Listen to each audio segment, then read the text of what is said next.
So, but you do confirm that you saw on the computer screen that you Yes, are indeed on the terrorist watch list? I am indeed on the terrorism watch list. And while I was in jail, here in Portland, because, well, let me circle back to where I was going. Sure. They drop me off at the Justice Center, they process me, we go out to Inverness County Jail, and there I stay for about 2.5 weeks, it was for the local issue, mainly, but also there was a U.S. Marshals hold, which, you know, came from the federal government, which was alongside the local issue. So they dropped the U.S. Marshals hold when they released me from my local hold, but if that had been there after I had served my time for the local issue, then I would still be in jail, because the U.S. Marshals hold, for someone who's on the terrorism watch list, you can basically be held for God knows how long. But anyway, while I was in jail there, the FBI, same agent that flew me out, he came to visit 2 times, and I basically had no choice but to... Still playing that, hey, I'm your friend, like, hey, I'm a guy you know, that's... how you doing in here, buddy? Let me put some money on your account so you can make calls from the phones and such, and just doing the whole buddy-buddy thing, which is, you know... He was a nice creepy enough fellow in his own creepy, fascistic sort of way. And I told him... Do you recall this FBI agent's name? He never actually told me his name. Ah, okay. So, there you go.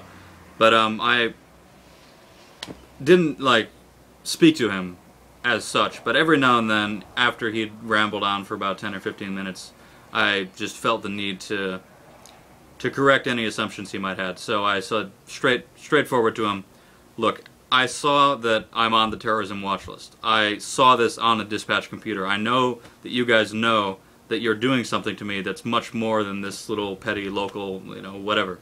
So obviously there's something political going on here. Obviously you don't arrest taggers around the country.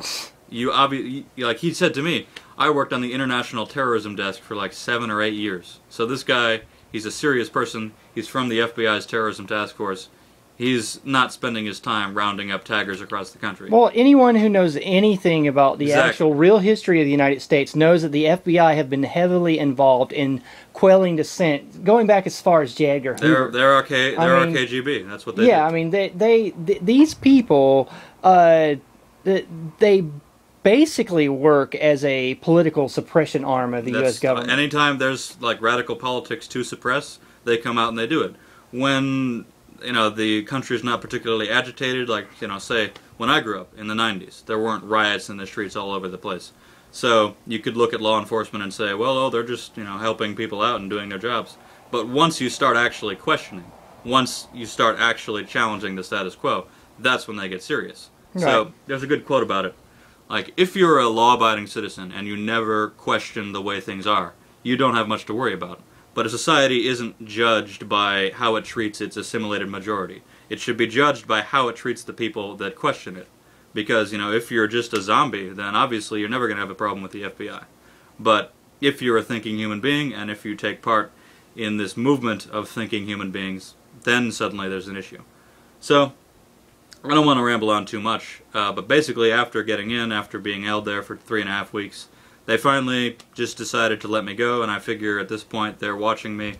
They're trying to figure out who I know, where I go, what I do. But they never asked me any official questions. They never charged me with anything officially. And there was no reason why you were... I'm sure you asked multiple times, hey, you know, why are you keeping me in here? Yeah, no, obviously I asked. And what was said to you? Well, I mean... They had to say something. Well, when I was in Portland, when I was serving time related to the, you know, issue from back in October... The tagging issue. That made sense. When I was in Chicago, being held for 2.5 days in this semi-solitary holding cell where a person's only supposed to be for a few hours, that was a little more confusing. And I even asked the guards there, like, you know, is it normal for a person to be here this long? And they said absolutely not. One of the guys, he was very sympathetic. He's like, you know, man, I don't know what's going on. The FBI, they're holding you here. They're not telling anyone anything, so there's nothing I can do, though. So that was fairly confusing. Once they actually brought me out to Portland, put me in there, you know, the reason why I was there was fairly clear. Other things were less clear, like the fact that they didn't charge me with anything. They didn't say that I was a terrorist. They didn't say that I'd done anything. They didn't even confiscate my computer, which means, at least it suggests, that they didn't have specific suspicions that they wanted to clarify. Because if they actually thought that I had done something specific or was planning to do something specific, Obviously, they would have sought out some kind of proof that they could have used as leverage. But the fact that they didn't seize my computer, or anything of mine that might have helped them, means that they probably didn't even believe that I was involved in anything specific. They just used the warrant I had as an excuse to pick me up, and they used the terrorism watch list as an excuse to have legal authority over people that's essentially infinite. All they really wanted was to intimidate an activist, demonstrate to their bosses that they were getting work done, and possibly find out whatever information, they might pull out of me in some conversation. And of course, they want to be able to watch me, which is of course the point of the terrorism watch list. Well, thank you, Nolan. So that's where that's it. Thanks a lot, man. Anytime.